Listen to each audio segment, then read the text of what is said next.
memories of the school. I have memories of being subject to terrible abuses in the school. But I also have memories of developing kinships with most of the and kinships and friendships with a lot of the students.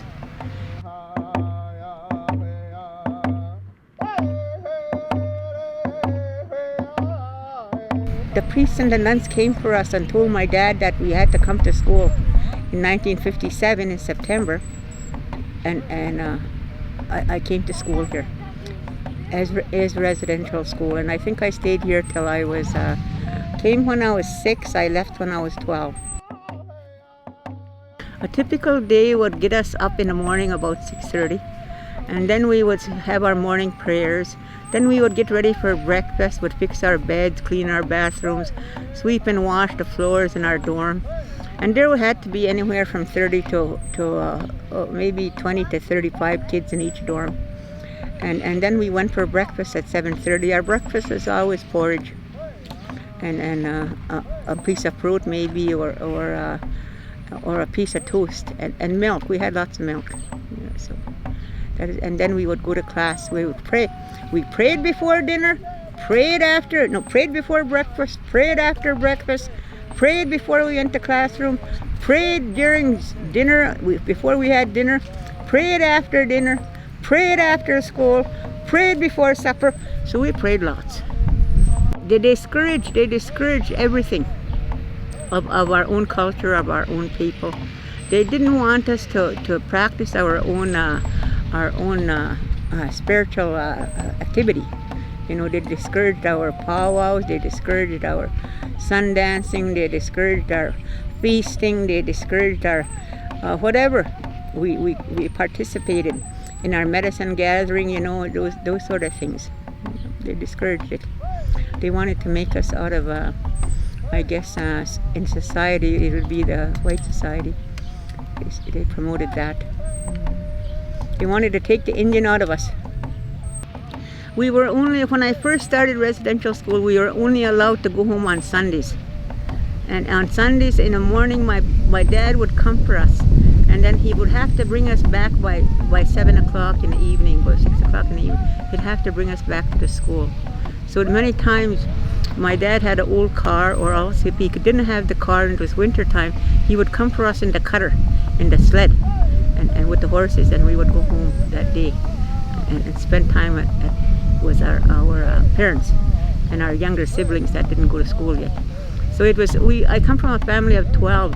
We had a lot of love in our family. We had a good parents, good stable parents. They always talk about hunger and being cold at home. I never suffered hunger. I never suffered being cold at home, uncomfortable. At home we had everything. We had everything. My dad was a good hunter and a good farmer, a good provider. He made sure us kids ate. My mom, with her sewing skills, would buy old clothes from the rummage sale and make us new clothes out of the old clothes. So we always had winter coats, and we always had and we only got like maybe one pair of shoes a year. So they made sure that we had a pair of shoes all the time. We had good parents, very good parents, hard-working parents. I didn't know all of it. I knew what was on this side. I knew that there was graves and where the markers were. I remember where the markers were, and I knew about the graves here. But I didn't know about the 100 graves behind these buildings. I had no idea there was graves there. There used to be a skating rink there. There used to be a barnyard there. Where were the graves when I remember they were there already? So how did the Catholic parishioners, the priest, allow us to play on top of graves? Allowed animals to go on top of the graves? How did that happen? I have no idea.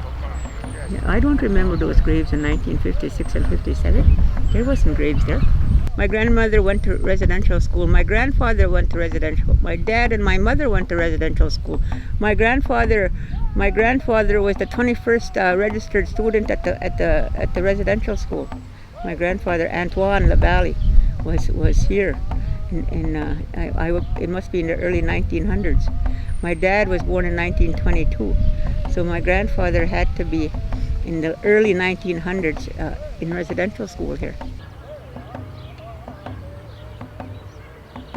Because I don't think it was our history or our culture to discuss burial sites. Burial sites. Our people went into the spirit world when after they died, and the body was just placed in a respected place, placed in a place where they're going to be safe. They're a resting place that's going to be safe for them. They didn't tell us about those resting places. They didn't tell us that there was so many graves back here. Nobody related that to us. I only knew about those, and my parents only knew about those, and my parents didn't know about the ones at the back of the barn here. Do I feel like a survivor? No. I feel like a victor. I feel like I won. I feel like that they couldn't take the Indian out of me. I feel that I lost nothing but my language, but I could gain that back. I didn't lose the love of my parents and of my family. I didn't lose the kinship on this reserve. They didn't take everything they thought they were going to take from me. They didn't take it. I still have it here. They didn't take that. They didn't take my respect away for this creation, this beautiful creation around us. They didn't take that from me. They may have taken my knowledge on how to make the medicines and the healing. They may have took that away, but I could learn that again. Relearning everything that was taken or put to the back of our brain. We're relearning it. It's coming forward now. It's coming strong. Our kids, our young people are getting strong through education, through learning. They never lost. They said they took our traditions and our values away from us. They didn't. We still have those values. We still have the traditions. We still have the love and the respect for human and animals and everything the Creator made. We still have it. They didn't take it. Maybe they don't respect anything, but we do. As First Nations, we do. Long, long ago, I had warriors in my family. That warrior DNA is still inside, and I pass it on to my children, and they pass it on to their children. So we're still here. And my grandchildren and my great-grandchildren are going to be warriors. You're going to hold on to everything that's valuable to the creation. You're going to still speak their language. You're still going to know what this earth was put here for. Because of what's happening now, people are going to recognize the wrongdoing that happened to us, and they're going to hopefully see it in their heart to help us rebuild what they try to take away from us. Because we respect everybody's religion and values, eh? Well, you respect ours too. You respect our values. You respect our spirituality. That's all we ask. Without missing you.